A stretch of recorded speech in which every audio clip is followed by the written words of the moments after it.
जय श्री श्याम सभी श्याम प्रेमियों को। जैसा कि हम सभी जानते हैं कि कहीं ना कहीं हम सभी अपनी अपनी ज़िंदगी में किसी न किसी चीज़ से हारे हुए हैं। कोई संतान से, कोई सौभाग्य से, कोई धन दौलत से, तो कोई स्वास्थ्य से। और हम जैसे हारे हुए का सिर्फ एक ही सहारा है, हारे का सहारा बाबा श्याम हमारा। जैसा कि सभी जानते हैं कि भगवान श्री कृष्ण ने ही श्याम बाबा को हारे का सहारा बनाया है। एक बार की बात है, माता लक्ष्मी ने विष्णु जी से कहा कि भगवान ऐसा क्या है जिसके सुनने से लोगों की सारी परेशानियां एक बार में ही खत्म हो जाएंगी। तब भगवान विष्णु ने कहा, श्रीमद् भागवत गीता। कहते हैं अगर श्रीमद् भागवत गीता आप पूरी नहीं सुने, लेकिन श्रीमद् भागवत गीता के हर अध्याय का महात्म्य जरूर सुनना चाहिए। अगर आप सब ये वीडियो सुन रहे हैं तो कृपया करके इस वीडियो को पूरा ही सुनिएगा। हर दिन आपको श्रीमद् भागवत गीता के हर अध्याय का महात्म्य सुनाऊंगी। तो चलिए आज हम जानते हैं श्रीमद् भागवत गीता के पहले अध्याय का महात्म्य। एक बार की बात है, श्री पार्वती जी ने महादेव से कहा, भगवान आप सब तत्वों के ज्ञाता हैं, आपकी कृपा से मुझे श्री विष्णु संबंधी नाना प्रकार के धर्म सुनने को मिले जो समस्त लोक का उद्धार करने वाले हैं। हे देवेश, अब मैं गीता का महात्म्य सुनना चाहती हूँ जिसका श्रवण करने से श्री हरि में भक्ति बढ़ती है। तब महादेव जी बोले, जिनका श्री विग्रह अलसी के फूल की भांति श्याम वर्ण का है, पक्षीराज गरुण ही जिनके वाहन है, जो शेष नाग की शैया पर शयन करते हैं, उन भगवान विष्णु की हम उपासना करते हैं। एक समय की बात है, मूढ़ दैत्य के नाशक भगवान विष्णु शेषनाग के रमणीय आसन पर सुखपूर्वक विराजमान थे। उस समय समस्त लोगों को आनंद देने वाली भगवती लक्ष्मी ने आदर पूर्वक प्रश्न किया। श्री लक्ष्मी जी ने भगवान विष्णु से पूछा, भगवान आप संपूर्ण जगत का पालन करते हुए भी अपने ऐश्वर्य के प्रति उदासीन से होकर जो इस क्षीर सागर में नींद ले रहे हैं, इसका क्या कारण है? भगवान विष्णु बोले, सुमुखी, मैं नींद नहीं लेता हूँ, अपितु तत्व का अनुसरण करने वाली अंतर्दृष्टि के द्वारा अपने ही माहेश्वर तेज का साक्षात्कार कर रहा हूँ। हे देवी, यह वही तेज है जिसका योगी पुरुष कुशाग्र बुद्धि के द्वारा अपने अंतःकरण में दर्शन करते हैं तथा जिसे मीमांसक विद्वान वेदों का सार तत्व निश्चित करते हैं। वह माहेश्वर तेज एक अजर प्रकाश स्वरूप आत्म रूप, रोग शोक से रहित अखंड आनंद का पुंज, निष्पंद तथा दैत्य रहित है। इस जगत का जीवन उसी के अधीन है, मैं उसी का अनुभव करता हूँ। हे देवेश्वरी, यही कारण है कि मैं तुम्हें नींद लेता सा प्रतीत हो रहा हूँ। तब लक्ष्मी जी ने कहा, हे ऋषिकेश, आप ही योगी पुरुषों के ध्येय हैं, आपके अतिरिक्त भी कोई ध्यान करने योग्य तत्व है? यह जानकर मुझे बड़ा कौतूहल हो रहा है। इस चराचर जगत की सृष्टि और संहार करने वाले तो स्वयं आप ही हैं, आप सर्वसमर्थ हैं।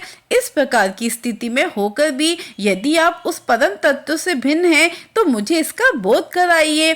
तब भगवान बोले, हे प्रिय, आत्मा का स्वरूप दैत्य और अदैत्य से पृथक, भाव से और अभाव से मुक्त तथा आदि से और अंत से रहित है। शुद्ध ज्ञान के प्रकाश से उपलब्ध होने वाला तथा परमानंद स्वरूप होने के कारण एकमात्र सुंदर है। वही मेरा ईश्वरी रूप है। आत्मा का एकत्व ही सबके द्वारा जानने योग्य है। गीता शास्त्र में इसी का प्रतिपादन है। अमित तेजस्वी भगवान विष्णु के वचन सुनकर लक्ष्मी देवी ने शंका उपस्थित करते हुए कहा, भगवान, यदि आपका स्वरूप स्वयं परमानंद में और मन वाणी की पहुंच के बाहर है तो गीता कैसे उसका बोध कराती है? मेरे इस संदेह का आप निवारण कीजिए। तब भगवान बोले, हे सुंदरी, सुनो, मैं गीता में अपनी स्थिति का वर्णन करता हूँ। क्रमशः 5 अध्यायों को तुम 5 मुख जानो, 10 अध्यायों को 10 मुख समझो तथा एक अध्याय को उदर और 2 अध्यायों को दोनों चरण कमल जानो। इस प्रकार यह 18 अध्यायों की वांग्मयी ईश्वरी मूर्ति ही समझनी चाहिए। ये ज्ञान मात्र से ही महान पातकों का नाश करने वाली है। जो उत्तम बुद्धि वाला पुरुष गीता के 1 या आधे अध्याय का अथवा 1 या चौथाई श्लोक का भी प्रतिदिन अभ्यास करता है तो वह सुशर्मा के समान मुक्त हो जाता है। लक्ष्मी जी ने पूछा, ये सुशर्मा कौन है, किस कारण से उसकी मुक्ति हुई? भगवान बोले, प्रिय, सुशर्मा बड़ी खोटी बुद्धि का मनुष्य था। पापियों का तो वह शिरोमणि था। उसका जन्म वैदिक ज्ञान से शून्य एवं क्रूरतापूर्ण कर्म करने वाले ब्राह्मणों के कुल में हुआ। वह ना ध्यान करता था और ना ही जप और अतिथियों का सत्कार भी नहीं करता था। वह लंपट होने के कारण सदा विषयों के सेवन में ही आसक्त रहता था। पत्ते बेचकर जीविका चलाता। मदिरा पीने का व्यसन था। वह मांस भी खाया करता था। इस प्रकार उसने अपने जीवन का दीर्घकाल व्यतीत कर दिया। एक दिन मूढ़ बुद्धि सुशर्मा पत्ते लेने के लिए गया। किसी ऋषि की वाटिका में ही घूम रहा था। इसी बीच में काल रूपधारी काले सांप ने उसे डस लिया। सुशर्मा की मृत्यु हो गई। तदनंतर वह अनेक नरकों में जहाँ की यातनाएं भोगकर मृत्यु लोक में लौट आया और वहां बोझ ढोने वाला बैल बन गया। उस समय किसी पग ने अपने जीवन को आराम से व्यतीत करने के लिए उसे खरीद लिया। बैल ने अपनी पीठ पर पग का भार ढोते हुए बड़े कष्ट से 7-8 वर्ष बिताए।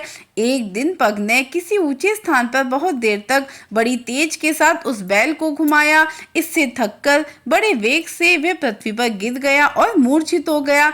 उस समय वहां कौतूहलवश आकृष्ट होकर बहुत से लोग एकत्रित हो गए। उस जन समुदाय में से किसी पुण्यात्मा व्यक्ति ने उस बैल का कल्याण करने के लिए उसे अपना पुण्य दान दिया। पश्चात कुछ दूसरे लोगों ने भी अपने अपने पुण्यों को याद करके उसके लिए दान किया। उस भीड़ में एक वैश्या भी खड़ी थी। उसे अपने पुण्य का पता नहीं था तो उसे भी लोगों की ओर देखा और उसने बैल के लिए कुछ त्याग किया। तदनंतर यमराज के दूत उस मरे हुए प्राणी की पहले यमपुरी में ले गए। वहां यह विचार किया कि यह वैश्या के दिए हुए पुण्य से पुण्यवान हो गया और उसे छोड़ दिया गया। फिर वह भूलोक में आकर उत्तम कुल और शील वाले ब्राह्मणों के घर में उत्पन्न हुआ। उस समय भी उसे अपने पूर्व जन्म की बातों का स्मरण बना रहा। बहुत दिनों के बाद अपने अज्ञान को दूर करने वाले कल्याण तत्व का जिज्ञासु होकर वह उस वैश्या के पास गया और उसके दान की बात पूछते हुए कहा, तुमने कौन सा पुण्य दान किया था? वैश्या ने उत्तर दिया, वह पिंजरे में बैठा हुआ तोता प्रतिदिन कुछ पढ़ता था और उससे मेरा अंतःकरण पवित्र हो गया। उसी का पुण्य मैंने तुम्हें दान किया। इसके बाद उन दोनों ने तोते से पूछा। तब उस तोते ने अपने पूर्व जन्म का स्मरण करके प्राचीन इतिहास कहना शुरू किया। तोता बोला, पूर्व जन्म में मैं विद्वान होकर भी विद्वता के अभिमान से मोहित रहता था। मेरा राग देश इतना बढ़ गया था कि मैं गुणवान विद्वानों के प्रति भी ईर्ष्या रखने लगा। फिर समय के अनुसार मेरी मृत्यु हो गई और मैं अनेक घृणित लोगों में भटकता फिरा। उसके बाद इस लोक में आया और सुदुरु की अत्यंत निंदा करने के कारण तोते के कुल में मेरा जन्म हुआ। पापी होने के कारण छोटी अवस्था में ही मेरे माता पिता से वियोग हो गया। एक दिन ग्रीष्म ऋतु में तपे हुए मार्ग पर पड़ा था कि वहां से कुछ श्रेष्ठ मुनि मुझे उठा लाए। महात्माओं के आश्रम के भीतर एक पिंजरे में उन्होंने मुझे डाल दिया। वहीं मुझे पढ़ाया गया। ऋषियों के बालक बड़े आदर के साथ गीता के प्रथम अध्याय की आवृत्ति करते थे। उसी से सुनकर मैंने बारंबार पाठ करने लगा। इसी बीच एक चोरी करने वाले बहेलिये ने मुझे वहां से चुरा लिया। उसके बाद इस देवी ने मुझे खरीद लिया। यही मेरा वृत्तांत है जिसे मैंने आप लोगों को बताया। पूर्व काल में मैंने इस प्रथम अध्याय का अभ्यास किया था जिससे मैंने अपने आप के पापों को दूर किया। फिर उसी से इस वैश्या का भी अंतःकरण शुद्ध हुआ और उसी के पुण्य से सुशर्मा भी पाप मुक्त हुए। इस प्रकार सबने वार्तालाप की और गीता के प्रथम अध्याय के महात्म्य की प्रशंसा करके तीनों निरंतर अपने अपने घर पर गीता का अभ्यास करने लगे। ज्ञान प्राप्त करके वे मुक्त हो गए। इसलिए जो गीता के प्रथम अध्याय को पढ़ता, सुनता या अभ्यास करता है उसे इस भवसागर को पार करने में कोई कठिनाई नहीं होती है। कहते हैं इसीलिए श्रीमद् भागवत गीता के हर अध्याय का महात्म्य अवश्य सुनना चाहिए। तो चलिए दूसरे अध्याय का महात्म्य हम आपको कल सुनाएंगे। आशा करती हूँ कि आपको ये जानकारी अच्छी लगी होगी। भगवान की ऐसी ही रोचक बातों को जानने के लिए आप इस चैनल पर बने रहिए। जय श्री गणेश, जय श्री श्याम, जय श्री राधे।